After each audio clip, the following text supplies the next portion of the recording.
វគ្គកែលម្អដីបងប្អូនដីខ្មៅដែលត្រូវដាំជាមួយនឹងដំណាំដំឡូងមីនេះ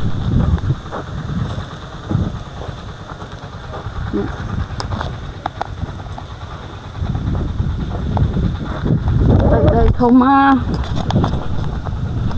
រាប់ពាន់ហាត់នឹងត្រៀមដាំហើយនឹងប្រើប្រាស់ជីកសិកម្មរបស់ក្រុមហ៊ុនយើងខ្ញុំ